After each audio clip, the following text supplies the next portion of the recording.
Good morning. This is Hosea chapter 3 we're doing. And as always, we need the Lord help. And this is a short chapter. So Lord, let us dive in. Lord Jesus, Hosea. Such interesting instructions you gave him about marrying this lady of harlotry, and then symbolizing Israel's harlotry, and she committed adultery on him. Now God is telling him to go and forgive her, really, and to love her.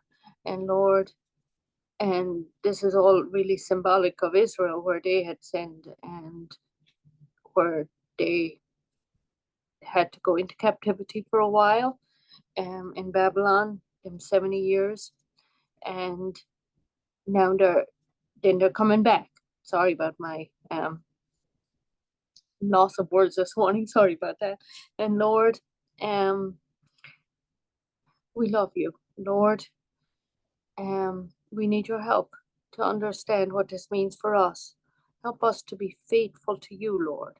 And we know that you love us, Lord. We know you love us. And we thank you for that. And Lord, help us to do what we're supposed to be doing. We love you, Jesus. We love you, Jesus. Guide us. Holy Spirit, teach us. In Jesus' name, amen. Just as side note, the bridge in the background in the picture is from Foxford in County Mayo in Ireland. And the river is the Moy, M-O-Y. Very nice place, Anyways, here we go. Thank you, Jesus. Then the Lord said to me, go again, love a woman who is loved by a lover and is committing adultery, just like the love of the Lord for the children of Israel, who looked to other gods and loved the raisin cakes of the pagans.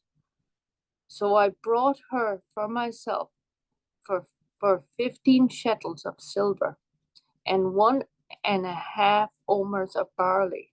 And I said to her, you shall stay with me many days. You shall not play the harlot, nor shall you have a man. So soon, so too will I be towards you. Wow, I have to say that. Let me say that again, because I got mixed up a little bit there. Sorry.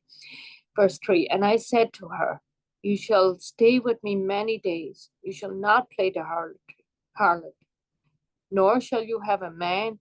So too will I be towards you. For the children of Israel shall abide many days without king or prince, without sacrifice or pillar, without ephod or teraphim. Afterwards, the children of Israel shall return. That's when they come back. Afterwards, the children of Israel shall return and seek the Lord their God and David their king. They shall fear the Lord and his goodness in the latter days. Wow. And that's it. It's a very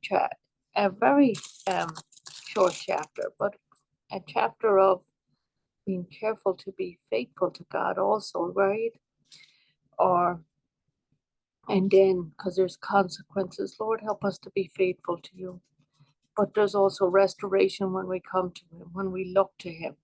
Like in verse 5, afterwards the children of Israel shall return and seek the Lord their God and David their king. And they shall fear the Lord and his goodness in the latter days. Lord, help us to do that, Lord. Help us to seek you always, always seeking you, Lord. Seeking your face, seeking your will for our lives, seeking your wisdom.